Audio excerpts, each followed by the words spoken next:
என்னது rose milk வெறும் 10 ரூபாயா? ஆமாங்க, நம்ம ஓடியில் இந்த கடையில் சூப்பரான குவாலிட்டியில் FSSAI சர்டிஃபிகேஷன்லாம் வச்சு 10 ரூபாய் 20 ரூபாய்க்கு ரோஸ் மில்க் கொடுத்துட்ருக்காங்க. இது வந்து 10 ரூபாங்க, இது 20 ரூபா.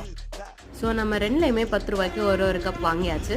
வாங்கிட்டு டேஸ்ட் பண்ணால் சும்மா சொல்லக்கூடாது, வேறு லெவல். 10 ரூபாய்க்கு ஒர்த்தான்னு கேட்டிங்கன்னா கண்டிப்பாக ஒர்த்து. ஏன்னா இது ஹோம்மேட், அவங்களே சூப்பராக பண்ணிகிட்ருக்காங்க. லாஸ்ட் 5 இயர்ஸாக இதே குவாலிட்டியில் கொடுத்துட்டு வராங்க. ஸோ நீங்கள் இந்த ஏரியாவில் இருந்தீங்கன்னா மறக்காமல் ட்ரை பண்ணி பாருங்கள். ஸோ இன்னொரு ஸ்பெஷல் மென்ஷன் இந்த ரவா லட்டுக்கு சொல்லி ஆகணும், அவ்வளோ டேஸ்ட்டு. ஸோ இந்த ஷாப் லொக்கேஷன் எக்ஸாக்டாக திருமலாபுரம் மெயின் ரோட்டில் இருக்குது. மறக்காமல் ட்ரை பண்ணி பாருங்கள். அண்ட் நம்ம சேனல் சப்ஸ்கிரைப் பண்ணி இந்த வீடியோ கொண்டு போய் காமிச்சிங்கன்னா உங்களுக்கு ஒரு ஸ்பெஷல் ஆஃபர். பெரிய ரோஸ் மில்க் வாங்க, சின்ன rose milk free. So do visit and try. Rose milk பிடிக்குமா, பாதாம் பால் பிடிக்குமா? இங்கே ரெண்டுமே பிடிக்கும். ரெண்டுமே பிடிக்குமா? சரி, விலையெல்லாம் கம்மியாக தராங்களா, ஜாஸ்தியாக சொல்கிறாங்களா? கம்மியாக தான் இருக்கு. சரி, பாய் சொல்லுங்கள் பாட்டி. பாய்.